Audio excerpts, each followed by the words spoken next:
that position. He may well have the lead here.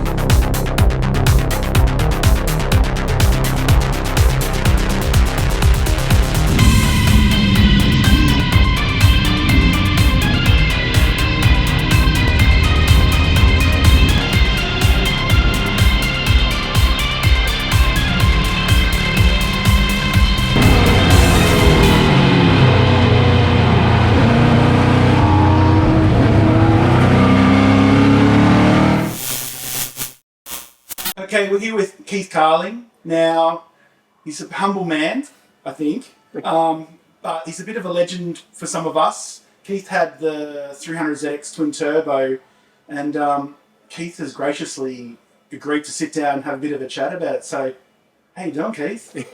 Good, Ren.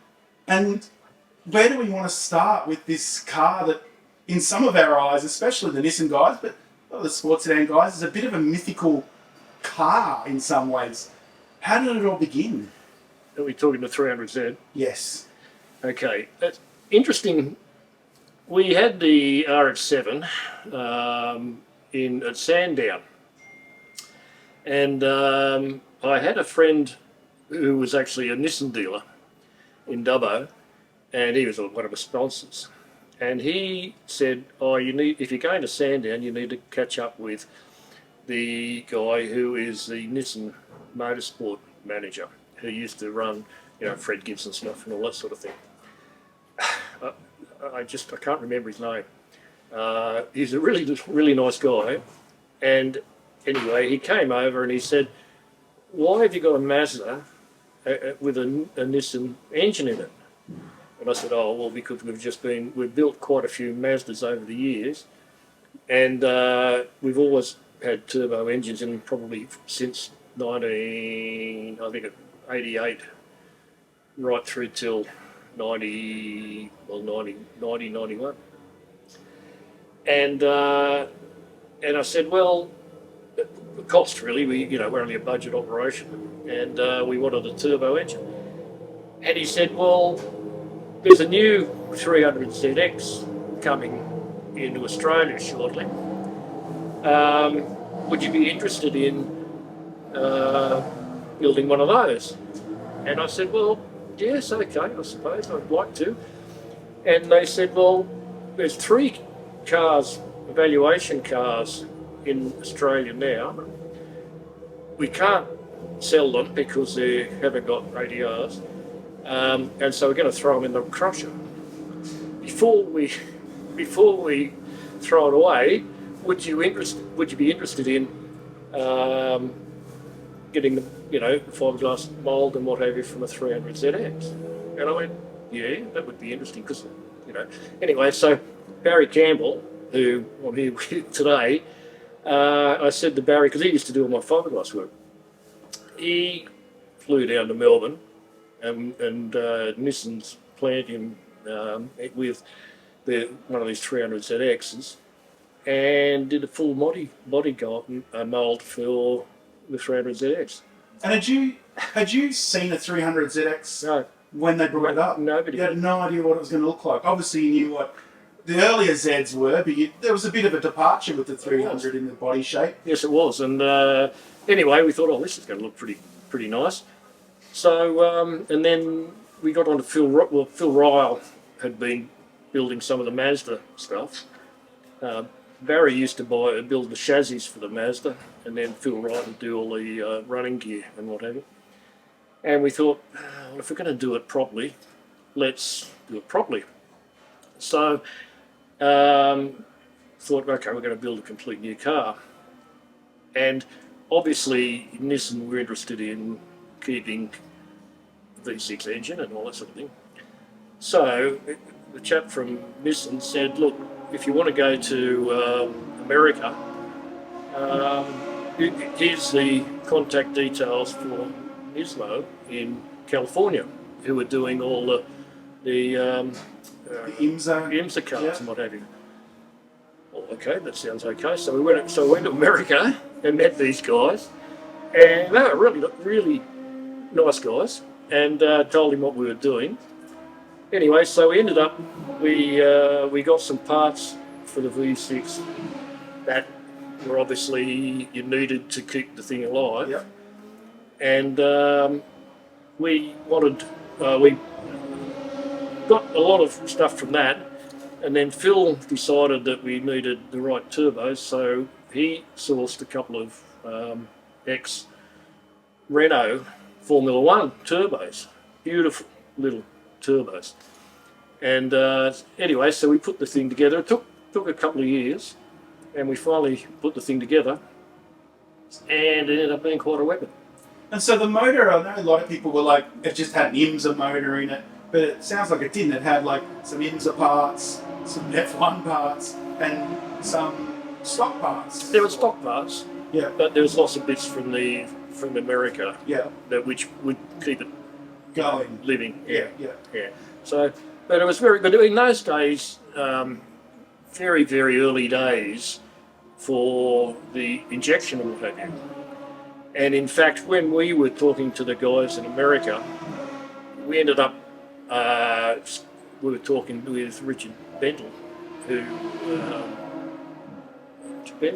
Richard Orbit, who was part of just the early days doing the fuel injection type stuff.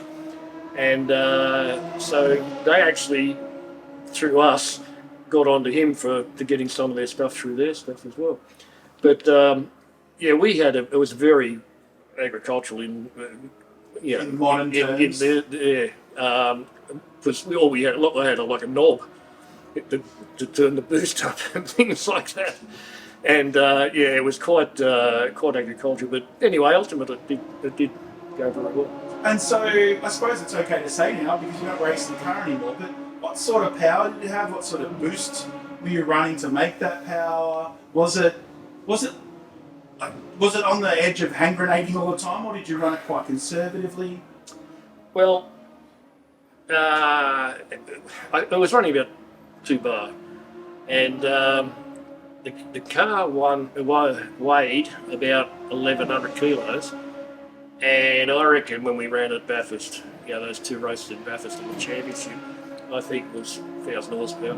Yeah, something like that. The issue there was obviously that the transmission was a bit of an issue because we had a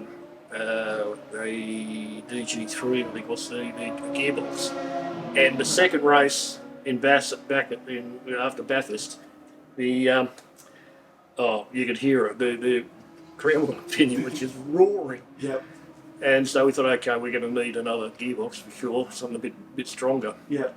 And back in the day, this was back in the day when the Indy cars were running in Surfers Paradise. And John Pollard and Graham Whincup and I used to run through Bob Jane. When Bob Jane was running the Indy back in those days, we used to run the sports cars and sports sedans, etc. And so I knew John pretty well. So John had a lot of contacts in America, and he got on to Carl Haas and said, "Oh look, we need a better gearbox." So we had organised a new gearbox. When the Indy cars came over, we put it into one of their containers and brought it in, and we just took the ute up and and of course in those days you had to take everything back. Yeah. All the American stuff had to go back. So we got a VGC at really not Yeah. money, and we put well, I said, we've got a bit of a worry here because we need to Take the some. weight. Yeah. So we ended up with about 6 or 8 cartons of 4X gold. that took up the weight. Exactly. The Americans could sample some Queensland beer and went on the And return. they rather enjoyed that. So we got the VGC, and then of course after that it was pretty It was much better. And you ran, was there one or two events that you ran at Gold Coast with the 300? Two, I think. Two. And what was like, we were going back to Gold Coast this year, what was it like back then? They're great to watch on the fuzzy YouTube videos that exist, but what was it like being there in that? Really difficult, like, it gets so hot. It was, so hot. And we didn't have the brakes on the car. We thought we had great brakes, but compared to what we see today, it was nothing like that. So everyone ran out of brakes. The engines overheated, and then the tyres went off. All these sorts of things because they were longer races. Yeah. So yeah, they were very, very tricky, those races. So as exciting as they were to watch for us, it was quite a challenge back then. Absolutely. They were probably the hardest races, those Indy ones, for sure. And so with Bathurst, we touched on Bathurst just before. I think we were talking earlier, up until recent times, you still had the sports sedan lap record there, is that correct? Yeah, 92 I think it was. And so back in 92, what sort of lap time were you doing? What sort of, like, we love, people love to talk about top speed. What sort of speeds were you reaching? Well, they had the radar set up. The police had the radar down Conrad Straight, and we were doing 315 as you go into the chase. Oh wow! So if it's potentially a bit more than that by the time. Well, whatever, but yeah, it was pretty quick. Yeah, yeah. Again, another funny little thing. Poor Phil, Phil Ryle, who built the car, he was really concerned about the car getting over the air. So, and so he ended up putting a big lump of metal in underneath, getting the car down. So were you finding it quite light in the front? I didn't know. You thought it was fine? It was fine. Yeah, I thought it was great. It was very exhilarating. And back then, I suppose, were you just putting the biggest wing and the biggest front splitter that you could run? Was there any aero testing, or was it just... Look, we had one practice session, and then into the race. Yeah. And so really, we just set it up what we thought it might happen. When we did the practice session qualifying, the car was bouncing all over the place, so we had to reset the shocks and all those sorts of things. But everything else, that was all we could do. But no, the car actually went. What you can see from the video from back in the day, the car actually went brilliantly well. And is it true? I heard the rumor that after race 1, you may have been told quite near to slow down in race 2 to make it more of a race, or is that not true? Or are you pleading with or whatever it is? Oh, really? I knew the diff was probably having issues, so I did whacked it down a bit. So it wasn't that you were asked to slow down. You actually just needed to be a little bit more conservative. Yeah. Well, I did what I wanted to do in the first race. I think we won by the length of the trade or something or other, and I thought, okay, we've done that. We'll just go back and quieten it down a bit. Yeah. Now, with that car, did you ever get to have a good attack at the championship? Not really, because it really wasn't up and running. I think I can't remember. This is back in the 90s. I know the car was only really still, was just really just starting to put it together. And then, in the end, I had. Well, it was a business situation. I had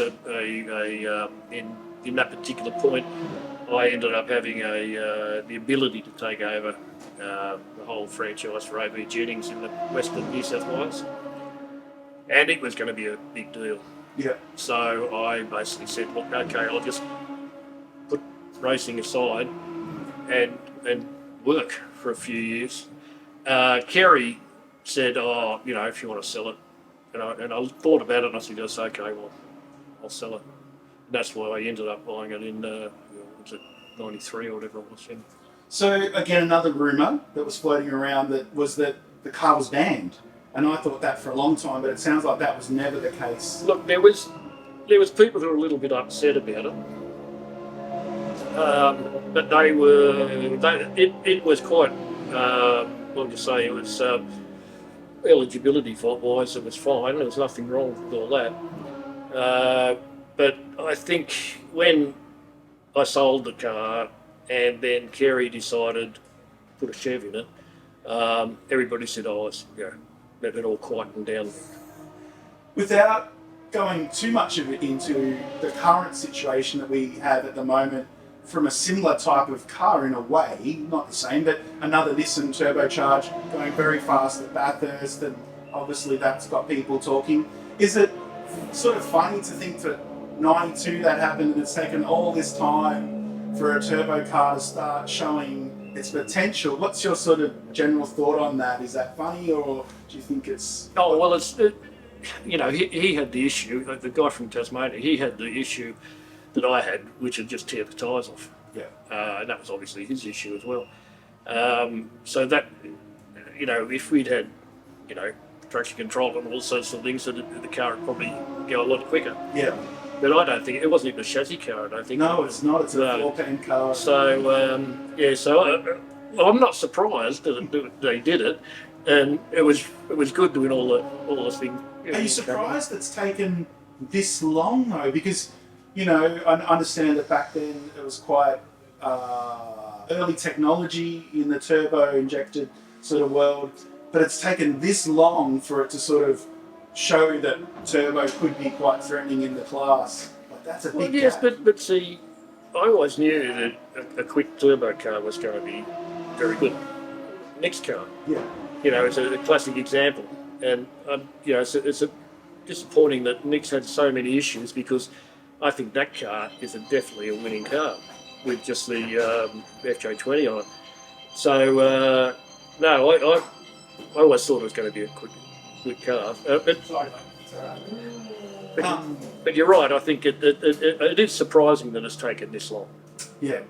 So there was a lot of talk. There's been a lot of talk online about where your actual car is right now, and I know that Kerry purchased it off you, and he built a second car based off your car. Is that correct? I'm not really sure. Okay. I know my car, Phil Ryle took the turbo engine out and put the chev in it. After that, I'm not too sure what happened after that. I know it basically ended up with Graham Bailey, Chicken Man. Yes. And his son, I think, ran it. I know that was that was pretty much the car with the chev in it. But I think it's moved on from that as well, so I'm not too sure. Because it then went to, now Anthony McCready has it, and from that's where it sort of gets a bit interesting. I know the motor, I had a gentleman who runs like one of those prototype cars, and he has the actual motor, but not the turbos. We don't know where the turbos went, but I know that whenever I've posted it online, there's a fair few opinions, and fairly people that are very confident that they know where it is, but supposedly, I think the strongest thing I've heard is the chassis was remade, copied and strengthened, and the original chassis may have ended up at the tip or something like that. So. I don't know. I really don't know.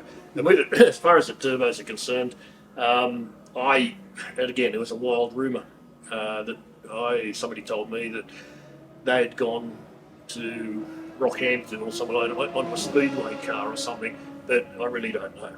I don't know. So I suppose the 300 lives on in little bits and pieces in various cars, and the myth has grown beyond what it was, yeah? Probably. Is there any sort of things finishing up, like, that you would like to let everyone know about this 300? What was was there any quirky things, or? It wasn't quirky, it was just a magnificent car, and it was fabulous to drive. Absolutely fantastic to drive. It was, imagine, 300 k's down at Conrod Straight. And it took a long time for even the supercars or anybody to get that speed. So I was pretty excited with all that. I know, it's quite funny because with the first race, when I brought the car back in, Phil and I had put so much effort into building that car. We hugged each other. It was really quite emotional because we you know, we knew what the car was like and what it could do, and when we did that first race, you know, I was just, you know, goosebumps. It showed everything that you guys had envisaged and planned and thought that it could do. It showed that it was capable of it. Absolutely, yeah, it was amazing. It was an amazing car. Well, I can't thank you enough for having a chat with us and for building such an iconic sports sedan. And I think that it will forever be one of those cars in the class that stands out and has such admiration and respect. And so I think that's pretty amazing, this class with so many great builds and fantastic cars. So thank you very much. Not a problem, Rad. Appreciate it. Into the chase for the final time. So the battle within a battle. Kerry Bailey will be happy with second place. That gives him the Australian Sports Sedan Championship for 1992. Coming down, putting a lap on one of the slower cars right at the end of Subaru Straight. And Keith Carling in the Nissan gets out to go on and take the checkered flag. Barely over Kerry Bailey. Des Wall finishes back there in third place. And that was a very entertaining Sports Sedan 5-lapper here at Mount Panorama. And the punters thought that was fabulous.